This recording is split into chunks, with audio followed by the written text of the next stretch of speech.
50 years ago, I was teaching psychology at the University of Minnesota. Habits are hard to break, as you know, so if you don't mind, there'll be a little quiz at the end of my speech. Just kidding. There. I should tell you first that I'm not an architect. I'm a psychologist. I fell into this more or less by accident, by way of photography. I was really interested a long time ago in, always taking pictures with a little 35, back in the days of film. You all remember that. So I went out and bought myself a big view camera, under the hood, tripod, everything. Talked my way into spending a fair part of the summer with Ansel Adams out in California, and loaded down with a laptop and a case of Gewürztraminer, because I knew he liked white wine. We got along just fine. I used to spend about 3-4 weeks in the Southwest every year, in the canyons of New Mexico, Arizona, Utah, and so on, photographing the Anasazi ruins, the old cliff dwellings and that kind of thing. And one year, the press of business, I couldn't get out there. I'm a photographer. What the hell do I do now? And I was living in Tewksbury Township at the time, and I said, hey, there's a number of nice old Victorian churches around. I'll spend a couple weeks, taking pictures.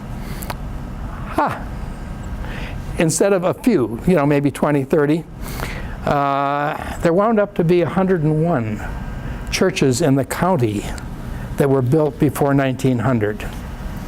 Long before I got to all 101, I really decided I have to learn more about what I'm photographing. It's just impossible to take a picture of something and not to know when was it built, why was it built, why was it built there, why do they have these things going on. And so I started doing the research. After doing the research, I have an insatiable need to talk to people about it. So somebody said, oh, why don't you, let's schedule a lecture. So I did. I come out of the publishing industry, actually. And from that lecture, it was easy to take the next step and put together a book. I went to the Rutgers University Press with a dummy of the thing and said, how'd you like this? They loved the concept, but said there aren't enough people in Hunterdon County who can read. But they didn't put it exactly that way. Okay, they said in effect, the market is too small. Would you consider doing it on the whole state? Well, didn't have anything else to do, so there's only 20 other counties in the state besides Hunterdon. So I started on that task, and in about a year and a half, I came up with a book for Rutgers University Press. They called the New Jersey Churchscape, and that looks at 225 churches from around the state. A little bit of history, a little bit of analysis, and as I say, pictures of 225 of them. And that got me started. I had already completed all 101 in Hunterton, and even though I still continue to get out to the southwest, to the canyons, I couldn't let go of the churches. It was just too intriguing. I'd seen too many that really were fascinating, again, and some of the research was fascinating there. And so fell into that, and so far I've written, I think it's 16 or 17 books on the religious architecture of the state. So by default, I guess I have become Frank the Churchman, or, or an expert in the religious architecture of the 18th and 19th century. I want to begin here, not in Mendham or even in New Jersey, but up in Boston. There we are. This is Christ Church in Boston. It was built in 1723 by an Episcopal congregation, the Church of England. They had been excluded by the Congregationalists, who, you know, basically ran New England. Said, we don't want Church of England. But the Crown has ways of persuading there, and said, you have to, or we're going to revoke the charter. So the Church of England built this in 1723. It's modeled after a church in London by Sir Christopher Wren, St. James Piccadilly. And it was astounding. It set the world there really ablaze. One of these buttons I know works. There we are.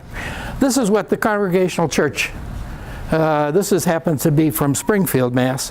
But most of the Congregational churches at the time Christ Church was built looked somewhat like this. Squarish, wooden frame buildings, old-fashioned. You know, we'd love to have one still in existence, something like that. Obviously no cross at the top. That would be too popish. Okay, and so they have sometimes a cod, frequently a rooster, sometimes just a normal arrow weather vane. You will not find an early Congregational church in New England with a cross on it. And we'll probably touch on that a little bit later. What happened there in Boston is the church fathers, the deacons of the major church, major Congregational church, were very upset. They were used to being the taste leaders, the civic leaders, and all of a sudden, this Church of England that goes up and builds the nicest church anywhere in the county, anywhere in the state, the province, I should say, the colony. They were upset. And what do civic leaders do when they're upset? They pass the hat, they gather money, and say, we're going to build us a church. And I have a picture of that one. Okay, this is the Old South Meeting House, built 5 years after Christ Church. Looks very similar, doesn't it? The only difference is this has the entrance on the long side here rather than through the tower. They both have nice steeples, okay? Now, a couple of side notes about these churches. This is the church where the Indians gathered before they dumped the tea in the harbor. So this is associated with a lot of the patriots. An interesting counterpoint is the previous church that I showed you, the first one, Christ Church. That's the Old North Church. Remember the one if by land, two if by sea? It was the lanterns in the tower there that got Dawes and Paul Revere riding to warn the people in Lexington and Concord. So it's interesting that both of these have that kind of a role in history.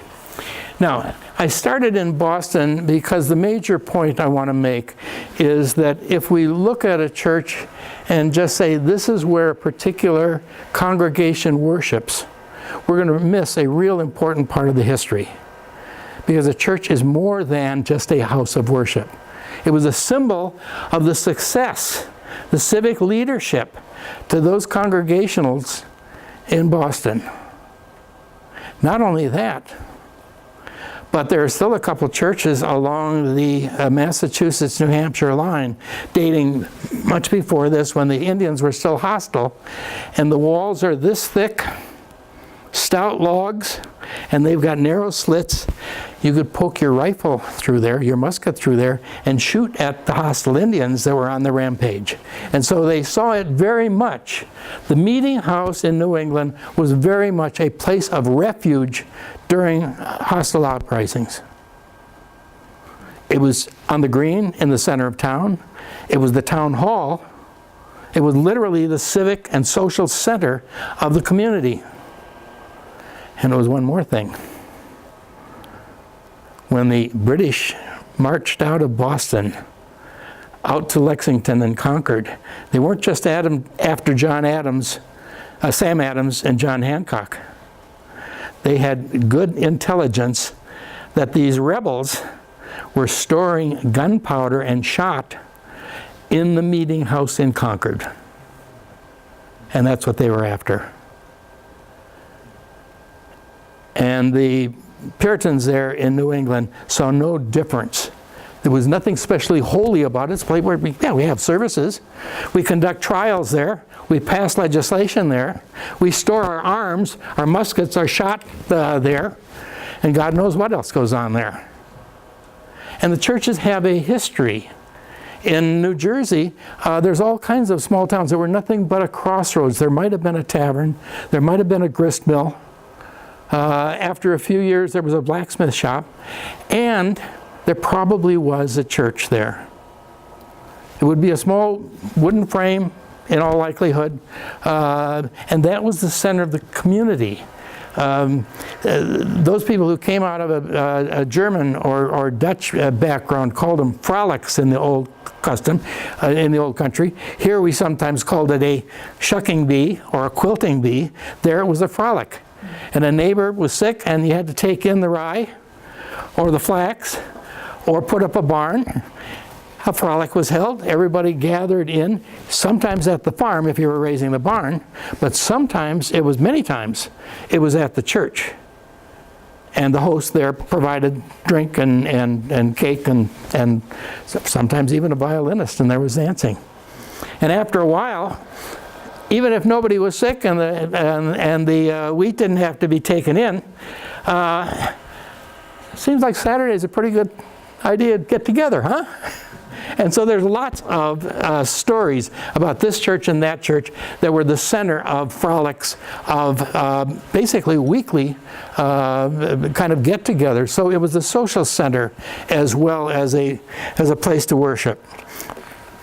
The question that I've always been asking as I photograph and as I do the research is, why does the church look this way? Why is it located where it is? And once I got fairly well along, if you're going to photograph 100 of anything, you better put together a database or you're going to lose track.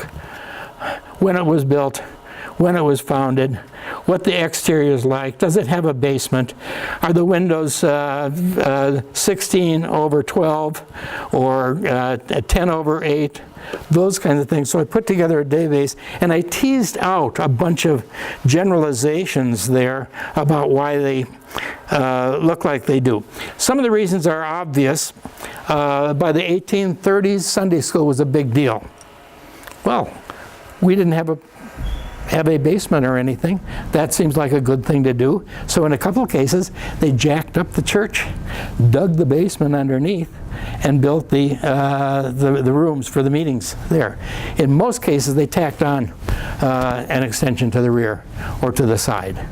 If you see a church that's the ground floor, not the basement, but the ground floor is given to Sunday school, it's given to meetings, and you got to go up some steps to get to the sanctuary, and then there's probably a gallery around, so the second floor is really 2.5 stories open.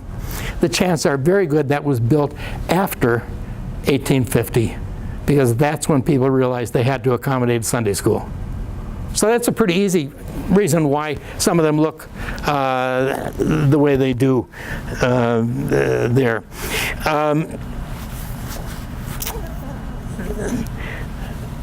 At a certain point, again, in the early 19th century, the church leaders decided that they were in a competition. We've got the Catholics in here now. We've got the Methodists on the rise. They've been here for quite a few years, but now they're becoming very large and popular. We've got the Baptists invading and breeding and building more churches there. And the deacons and the vestries said, we're in a competition. We've got to do more. These guys are out there getting people all emotional and getting people involved, and we've got to do something there. And so most of the church synods and presbyteries said, okay, we're going to help you. And so they sponsored plan books. And they endorsed architects. And now we're going to see if this works. There we are. This is a page from a plan book issued by a New Jersey architect from Atlantic Highlands, Benjamin Price, and it was endorsed by the Methodist Church. There were, he issued a number of versions of the thing, I think about 50 plans in each. This is just the come-on sheet. If you want to pay your, I think it was $16 it cost to get the plans. You'd get actual full set of plans, and any good carpenter could build this. He's even estimated the cost of materials, says it may vary depending on whether you live in a place with a lot of timber or something else. So this was a way that they felt they could upgrade the quality of the churches. And we've got in New Jersey more than a dozen churches that I've identified right from a particular plan. In some cases this one, in many cases others. Many of them are gone by now, but we still have at least a dozen remaining built from the plan books. Other factors kind of explain why they look the way they do. The Quakers early on worked out an acceptable style. It was a low, basically provincial Georgian structure, symmetrical, with separate entrances for men and women, and they had to be seated separately as well. You needed, if you were Quaker and you had a number of Quaker friends and you wanted to build a Quaker meeting house here, you needed permission from the monthly meeting. And they took their time, okay? And if you built something that was too church-like, you'd probably be turned down. But you already knew that, and so you weren't going to propose anything like that, and they didn't. They proposed something very similar to what was down the road. And so the Quaker meeting houses in this state look very much like each other. The Roman Catholics, coming in originally from Germany, brought with them not only the Gothic style, but if they came from southern Germany, as many of them did, that was the heartland of the Romanesque, the round arch. And so many of the early German Catholic churches are using the Romanesque style. If they came from Ireland, as many of them did, and later from Italy and Poland, they were used to a Gothic style rather than Romanesque. And that's one of the reasons a large number of the Catholic churches are Gothic. In 1834, a new bishop was appointed for the Anglican Church in New Jersey. He came from a wealthy family. He had spent a fair amount of time in Europe. Michael, he'd probably seen some of the churches that you saw, because he spent a lot of time touring. And basically he came back and said the only acceptable design for an Episcopal church in this country is Gothic. And not only Gothic, sir, it's got to be from an English parish church built in the 13th or 14th century. Yeah, the Episcopal church in this country was Scottish. Yeah. And if you wanted his support, his blessing, his money, you built in a Gothic style. And a Gothic style of the English parish church, which had an articulated, a separate nave that was at least as long, I mean the chancel, at least as long as a nave, It had buttresses. It had Gothic arch windows rather than the round arch, the compass window, rather than the rectangular window. It had buttresses. It had pinnacles. It had aisles, because in that sense, the Episcopal Church is very much like the Catholic Church, that part of the service was processions, and you need aisles, wide aisles coming from the transept, have procession. And this bishop was powerful enough that the new Episcopal Church, newly remade Episcopal Church in Freehold, hadn't gotten the word by the time that they put up their church. He visited, made a suggestion, and within 2 years they basically tore that church apart and built one that conformed to the essentials of the English parish Gothic style. And so, again, when we see a certain style, a Gothic style, and it has all the particulars that this group of Episcopal leaders were looking for, we can say the chances are very good it was built after 1835 and sometime before 1865, when this fellow passed on and they got a little more casual, but not much. The later ones are still Gothic or kind of hybrids there. Much of the architecture in the state and the country follows kind of a progression. And the initial meeting house was of logs, very rough, not much different from a schoolhouse. And then a frame church, again, of no particular style, mostly squarish. It might have a belfry, but maybe not. The inside is going to be different, but the outside, it'd be hard to distinguish it from a local schoolhouse or a town hall. Then we get into the the first few decades of the 18th century. We saw the Christ Church there in Boston, and that became very popular.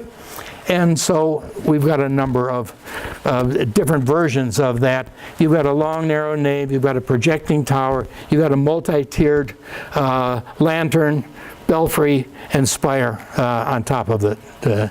Usually there the windows will be round arch, but later on people said, well, you know, what the hell's the difference? We kind of like Gothic arch. And so Trinity Church in Newark, right on the Military Square there, is a wonderful, delightful building, very much in the neoclassical style, at least the first 15, 20 feet. The rest of the church has been remodeled with Gothic arch windows, which, you know, totally doesn't fit, but you look at it and say, you know, this is a church like, but then when you understand the history, say, okay, what happened is at a certain point, the Gothic arch windows became one of the points of, not argument, one of the things, of course, we're going to do. And where the early Presbyterian and Congregational churches had been clear windows, by the time we get down to the 1840s, 1850s, a little more affluence, wouldn't it be nice to have a stained glass window there? Particularly because we can put the name of your family at the bottom. Huh? You pay for it, maybe a little extra, a little bump for the church. Oh, yeah. And we got the family name there, which everybody can see. There's a big announcement, big to-do about that.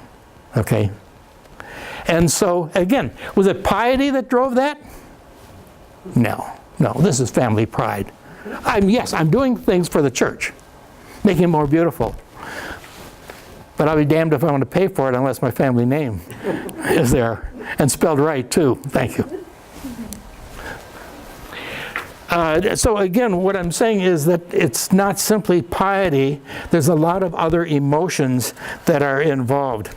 One aspect that's very little noted is the extent to which one church becomes admired and it becomes a model, and the congregation, the vestry says, we want a church like that one, except do this or that, and it's not to cost more than this or that. And let's take a look at this is a Trinity Church, Episcopal Church in New Haven. It became a model. There are at least a dozen churches in New Jersey that are based on this. They may have different decorations, but they've got a slightly projecting tower. They've got the Gothic arch, the very large Gothic arch windows. The cornice here in the pediment has got some decorative things. And then you've got pinnacles. You've got an open Gothic structure here, but pinnacles at the top. Still don't quite have a cross there. That became acceptable a little bit later, but it's not quite a cross. It might, you know what it was? No, I'm not sure. I was going to say, at one time, it was a miniature crown, because it's the Church of England. It was almost a wire frame kind of crown, but this is a little too late for that.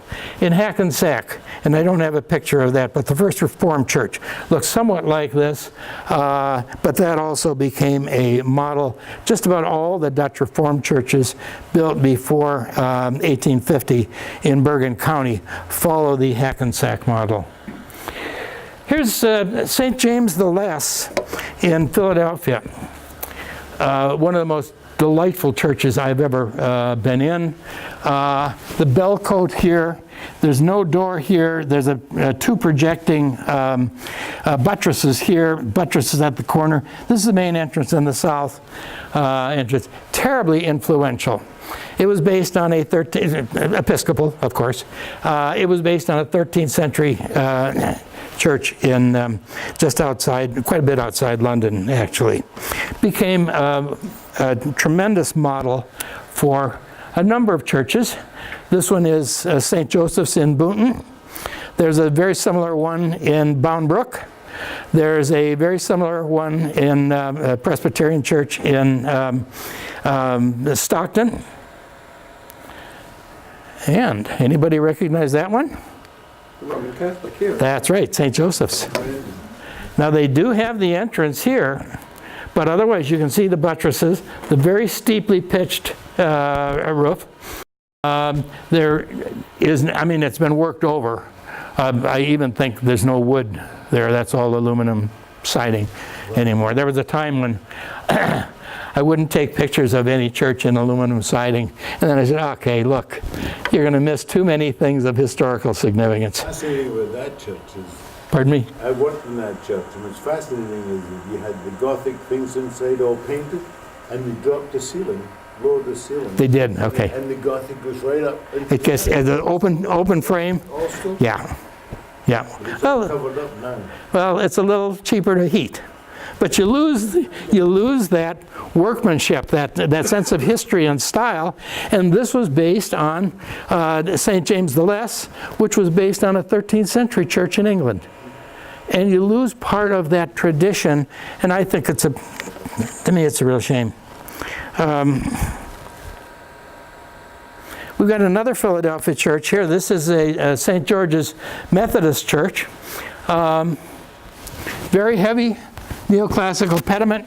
These are pilasters simulated in brick. They're very symmetrical. And there are 20-some churches of every conceivable denomination except Catholic and Reformed in the state that model after this. Many of them are Methodist churches, because this is regarded as one of two mother churches for the Methodists. So widely copied. And where they had money, they made it much more elaborate. The cornice here is much heavier, much more elaborate, with a number of brackets, because at a certain time, brackets became much cheaper. Before 1850, they were all done by hand. And if you wanted to show off that you had money, you had things done by hand. Well, everybody knew brackets had to be carved. So, put a couple of brackets on the church. They're not needed, but they look nice. About 1850, we have steam-powered milling equipment. Brackets become cheap. You can get them by mail order and delivered by a railroad. And now everything has brackets. Sometimes even the brackets have brackets. So when you look around and see a church with a lot of brackets, you almost don't have to look closely anymore. You can just say, these were done by steam-powered milling equipment. They were ordered for $16 a pair from some shop in Richmond, Virginia, and delivered by railroad. Okay. So again, the history is there that if we choose to read it, we can see a lot of things going on. I've got it down. I've got it down now. Okay. This is First Presbyterian Church in Trenton, Greek Revival. That came to New Jersey about 1835, came elsewhere much faster, much earlier there, but this is essentially the first or second, and this became very popular. The church in Chester, the Presbyterian, or I guess it's an amalgam now, but it was built as a Presbyterian church. Very much a scaled down model of this.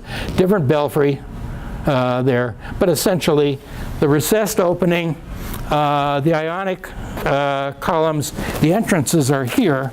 This is just for ceremony. That's almost never opened there. So Greek Revival became popular. And again, Somerset County has more Greek Revival churches in that county than the rest of the state combined. And most of them are Dutch Reformed. The Dutch Reformed Church said this is a style we can relate to, and so you see a number of them. There's a lovely one in Colts Neck. There's a Baptist church very similar to this down in Florence. There are quite a number there, so this became quite a model. I'll show you one more model, and then we'll go on. This is a Presbyterian church in Westfield, and there's lots that look like this. Maybe the spire isn't that tall. There's a lot of changes here. This is called a Tuscan arch. Sometimes there will be a triangular arch, but this is where the local carpenters got to have their fun. Okay, they said, we'll build it like this, not to cost more than such and such amount, but we'll do the trimmings up different. Some have one entrance, some, like this one, have three. There.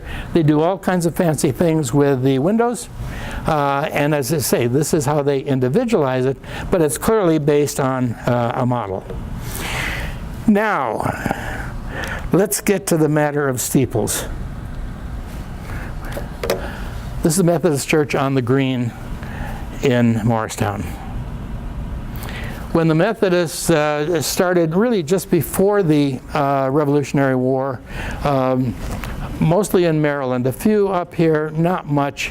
One of their major preachers here was a major in the British Army, and he was going around preaching, trying to drum up support. Eventually, the patriots got wise and figured that he was probably a spy. So he retreated for a while, kind of under house arrest, and at a certain point, they said, "Okay, ship him off to." Back to London. They weren't going to have him around looking at where they were. But up until the 1820s, 1830s, the Methodists were a very minor sect. And not entirely respectable because the preachers would preach hellfire and damnation, all kinds of things, and people got excited, and they would be rolling on the aisles and barking and fainting and all kinds of things. And this got, a certain notoriety. Of course, the Presbyterians and the Church of England looked down their noses at that and said, those people. So most of the early Methodist churches were on the outskirts of town. They wouldn't sell to Catholics, so Catholics were in the outskirts of town. And of course, any black churches were on the outskirts of town. They're not going to be in the center of the town. Like in Westfield, the Presbyterian Church, on a mount, they're, one of the highest places in Westfield. First in gets a choice, okay, and that you see. What was the first church on the Green in Morristown? Presbyterian Church. They settled it. Yeah, the truth, that's right. Yeah. Anyway, by 1855, the Methodists are the largest denomination in the state and in the country. And the word got out that we need churches that reflect our status. We're not going to be pushed around anymore. So they bought land in aggressively prominent locations, and this is on the Green. Basically, kitty corner from the Presbyterian Church. And then they built one with the tallest steeple around, by far. They're saying, we're here, get used to us. It's an assertion of their presence. They didn't need that big a church for the size of the congregation. They needed it psychologically to say, we're here. We're not going to be on the outskirts anymore. Why the clock? What, with the clock? Why the clock? Sometimes that was purchased by the town. I don't know in this particular case, but in New Brunswick, the very early Dutch Reformed Church, the town, it originally was facing the dock area of New Brunswick, and the town bought 3 clocks, or 3 faces, probably one mechanism there, and they felt that that was a good thing because the church steeple there was high, everybody could see it from the dock area, know what time it is, and that I know was the case in a few other situations. I don't know why here.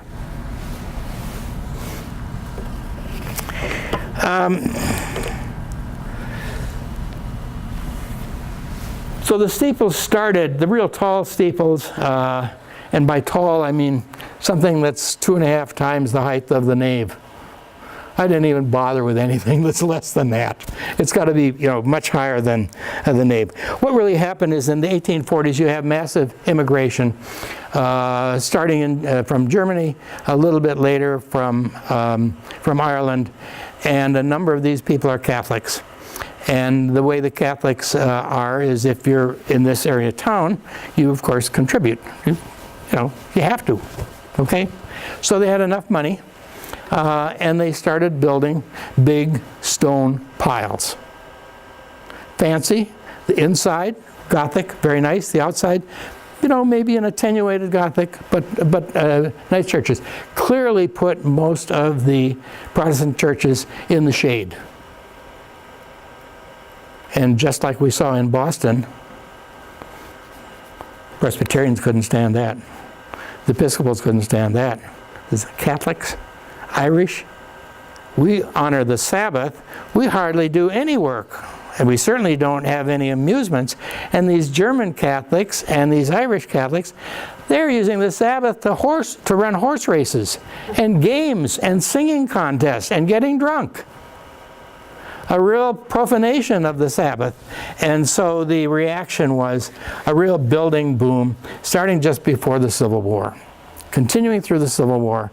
And in part, I believe, it was strongly in reaction to the, in some cases, magnificent piles of stone that were being put up by Catholic congregations. Certainly the case in Trenton, certainly the case in Newark, where you've got basically the Catholic Church is kind of marking neighborhoods there. Much more capacity than they need, but again, it's an assertion of we're here, and by that time they, along with the Methodists, are the 2 largest denominations in the state. So it's an assertion of their presence there. The mainstream Protestants are reacting, and they're building, if not necessarily taller, or they're going to be grander churches to maintain their cultural and civic leadership. So it really became a competition, many times explicitly acknowledged. Just because I'm a psychologist, I didn't make this up about steeple envy. You see it in the minutes. In a number of cases, it's in the newspaper. Well, such and such a church in this town, a couple miles away, built this church, and as a matter of pride, we had to build one at least as nice. Okay? And so they did. Now, what are the ways that a congregation might assert its significance? One is location. Okay? You are in a nice suburb. You're on the main stream. You're in the center of town. You're high on the hill. Location is terribly important. It's one of the ways of asserting the leadership. And everybody can see it's prominent. The size of the scale, obviously. The bigger church gets more attention, more respect. The amenities. Sunday school, of course, that's easy. A kitchen, yeah. A study for the pastor. Sounds like a good idea. A library, a nursery. There are a couple of churches in Trenton that have gymnasia. Why not? By this time, they're all heated, which was a big controversy in New England. The idea was that you shouldn't be comfortable in church. Why do we want a fire in here? the response was, why should going to church be so damn difficult? And so they finally won. Carpeted floors, padded seats in the pews. Very interesting. I have a pew at home that I bought, I think, from an old, very early Methodist church, and the seat is only about this wide. The seats now in the modern, about like this, and the back, instead of straight up, it's canted back a little bit there, and usually there's a padded cushion there. And so that's, again, one of the ways. When you, usually the Ladies' Aid Society managed over a number of years to accumulate enough money to buy an organ. And if we can get that organ from a famous maker, or with more pipes than anybody else, that adds to our status, because it always is going to be mentioned in the local newspaper. The same thing, when you go to stained glass, if you can get a Tiffany window, or if you're Catholic or Episcopal, you go to Munich and get one from Meyer. Those are the two high status. When Lamb was another, the maker of the stained glass window is always going to be noted in the local paper there and pointed to as a matter of pride.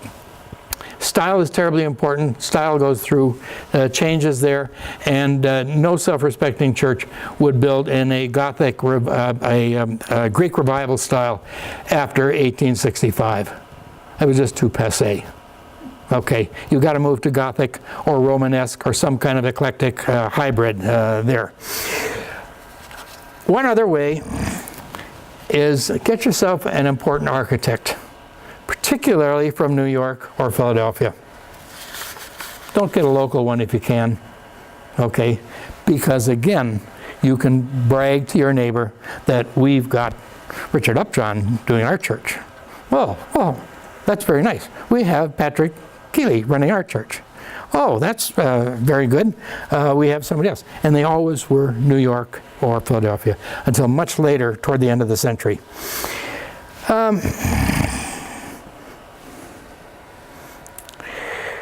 Looking at Morristown very quickly here, this is the Baptist church right down from the courthouse. So they've got both location going for them and a nice tall tower. When a segment of the original Presbyterian church in Morristown got too big, or I think there was a split, it might have been over abolition, it might have been personality, probably a combination of both. Where did they build? There was no more room on the square, so they moved to South Street. And this is the South Street. And it's not got the highest, the tallest tower in town, but it's a big, impressive building by a major architect there. And so they're making a statement here. And there's all kinds of rooms there. I don't think there's a gymnasium there, but I know there's a couple kitchens, and I know there's a library there. Well, by 1898, the first church on the square in Morristown is looking around and says, hey, we got a very fancy Catholic church not far away, Assumption Church.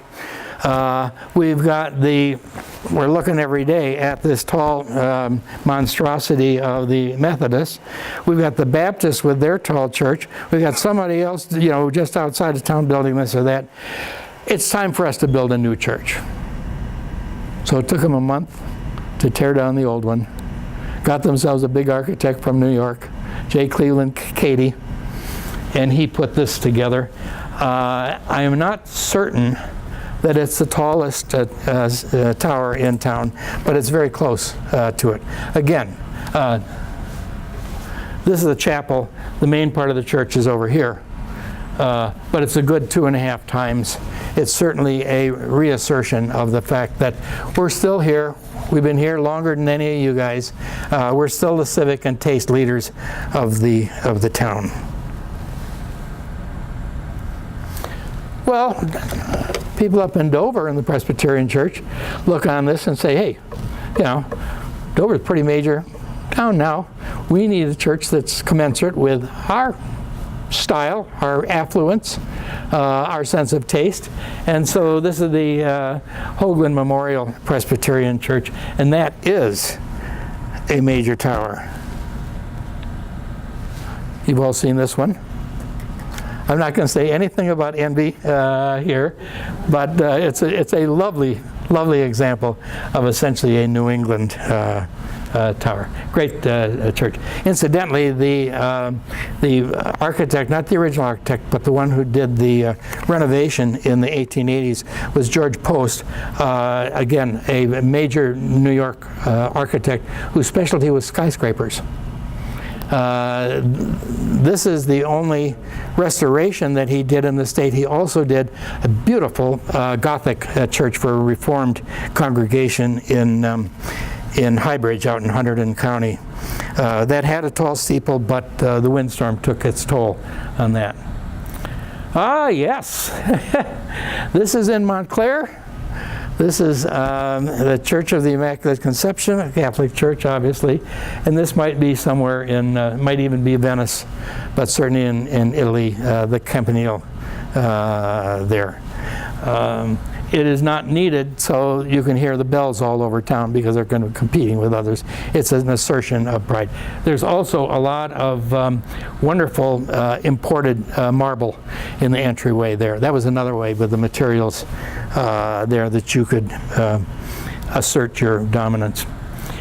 Yes, I love this church. This is down in Salem. Again, a Presbyterian church done by a Philadelphia architect. Spire doesn't need to be that high, but you know, we're building a church, why not? And this one, if that steeple ever falls over, you can probably use it as a bridge to the Statue of Liberty. This is in Jersey City, very near Hoboken. St. Lucy's Roman Catholic Church, and it hasn't been used for probably 15 years. I fear at some point, you know, they're going to tear it down or it'll fall down or something. It's a wonderful building. There's a duplicate of that in Bloomfield, also a Catholic church, and that one is an active congregation. This is the Baptist church in Hoboken. One of the real few pure Romanesque designs. You can see with the round arch windows, the belt course of a variegated stone there, massive buildings with the towers and so on. The tower in many cases looks like some of those 1880 courthouses in the Midwest. We've got a lot. They were really into that kind of thing there. And if the tower isn't so high, you want a certain style, get a prominent location. This is in Trenton. The highest point of land in the city of Trenton can be seen from essentially all over. Magnificent building, inside and out. I have one story, and then I'm going to finish up very quickly. I was setting up my tripod there one Sunday morning because I needed a picture of the inside. I had pictures of the outside, but I needed some inside because it's beautiful. And I didn't know that any special thing was going on, but all of a sudden there's a bunch of priests there in all their stiff brocades and hats and so on. And I've already got the tripod set up. I'm not quite under the hood, but I focused and so on. And it looked like the leader of the pack says, I'm about to start Mass. I said, that's okay, you won't interfere with me. He said, it'll interfere with me. He happened to be the chief swami there, the bishop or something, and this is a big deal. I exited quickly, but one of his acolytes said, come by anytime you want. We'll open it up and put the lights on for you. He was fine. And so I got some very good pictures of the inside. But it just shows that sometimes you have to be a little assertive or aggressive. I didn't know what was proper. I'd never talked to a prelate that high before. Matter of fact, I haven't talked to very many ministers at all.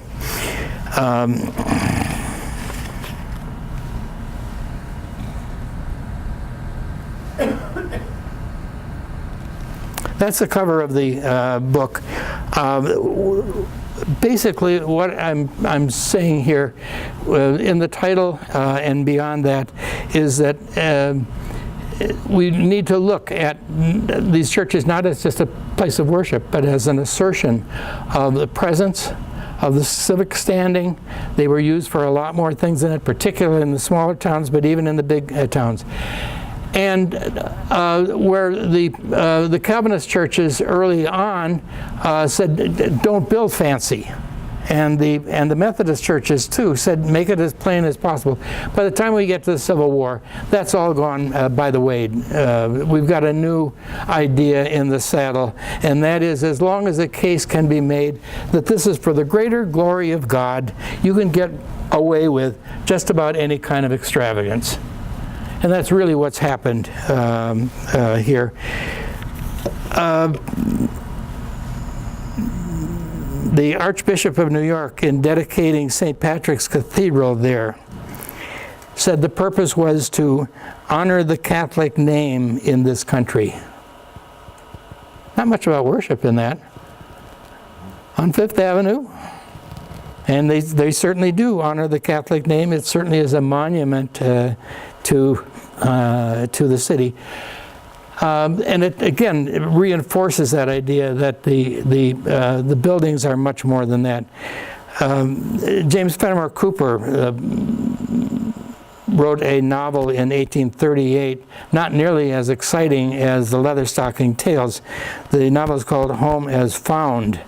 And in there, a couple people are walking through the small town, probably the equivalent of Cooperstown, New York, commenting about the several churches. This is where the Presbyterians are. This is where the Quakers meet.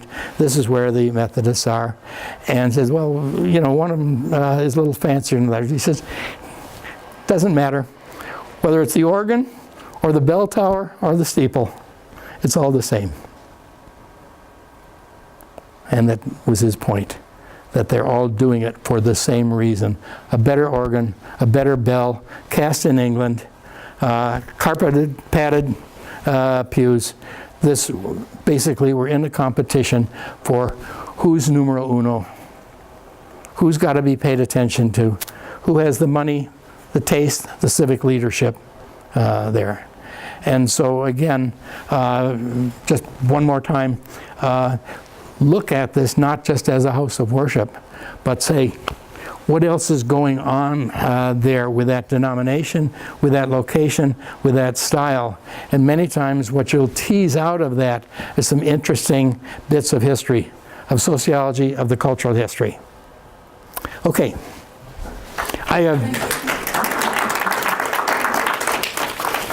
I've brought a couple copies of the Steeple Envy book here if you are interested. They cost $40 each.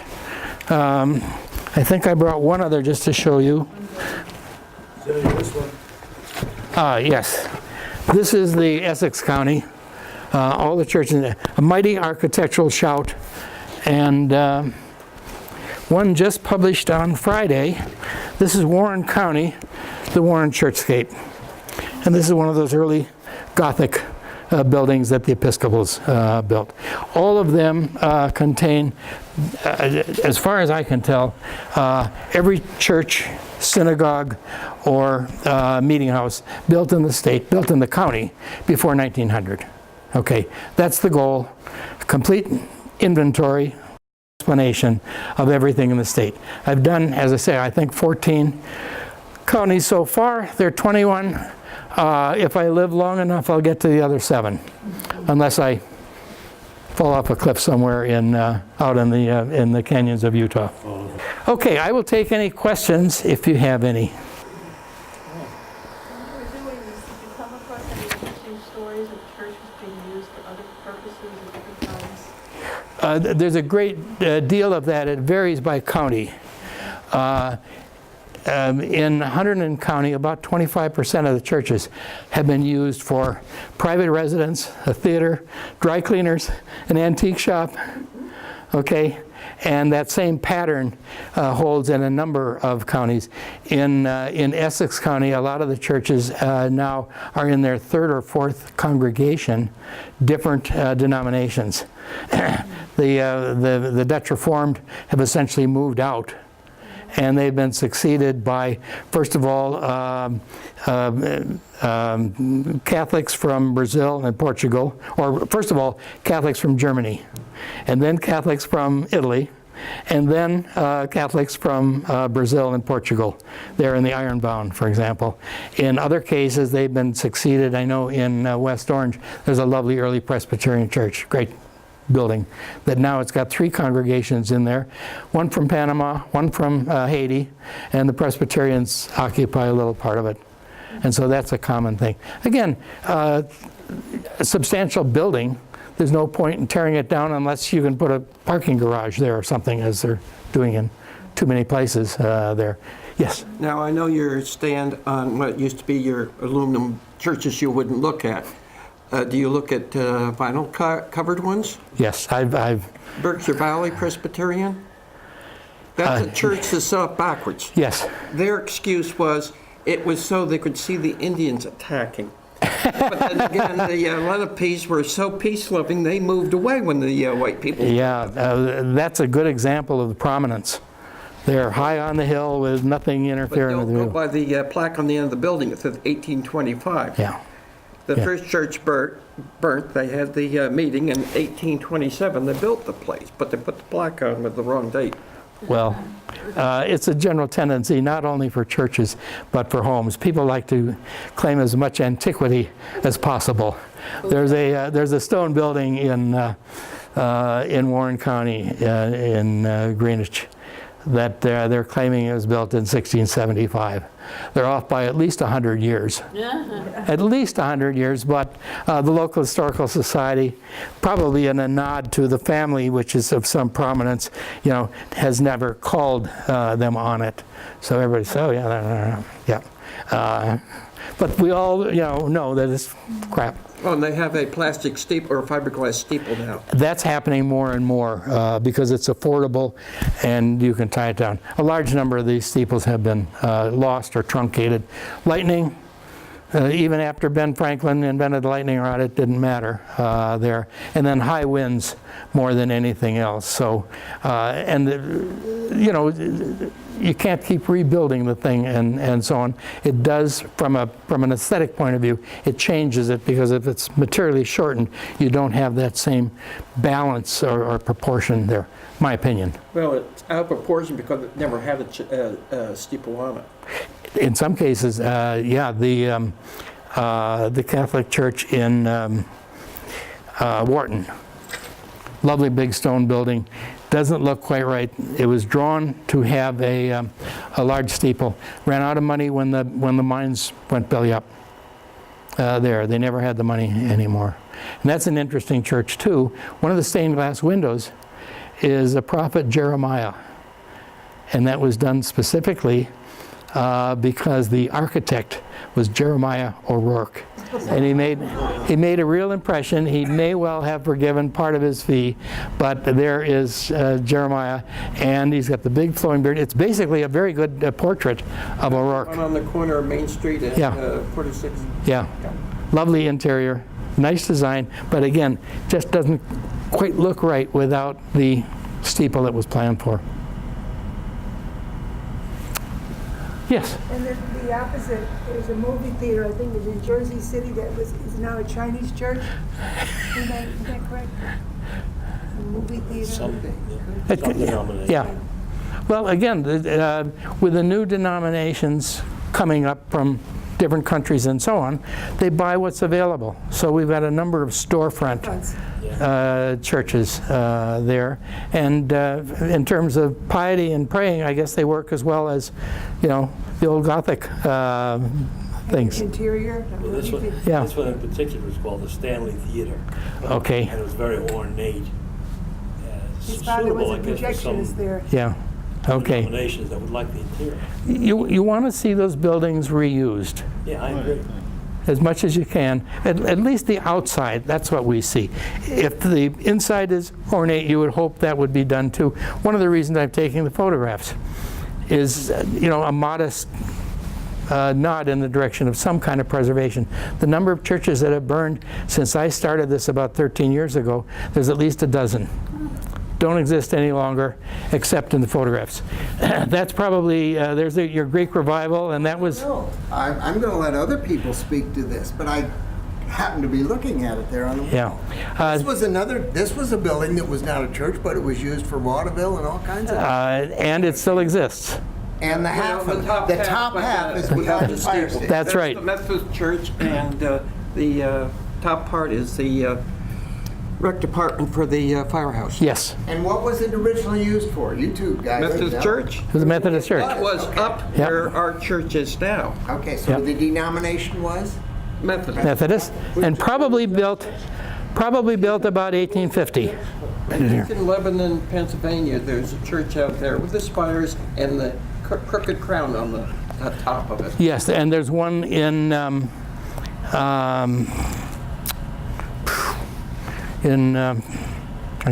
at Christ Church in Shrewsbury. There's a Presbyterian church and an Episcopal church and a Quaker meetinghouse, all on the corner there in Shrewsbury. And there's on the spire is a little miniature crown there. So again, and in a number of cases, you go inside some of the early churches, there is a great big brass eagle that becomes the lectern. Okay, and sometimes that's modern, but most of the early ones, that's still there. Sometimes wooden, but more often than not, it's brass. So, love to see those things, that somebody's treasured that, and the workmanship is still there and available.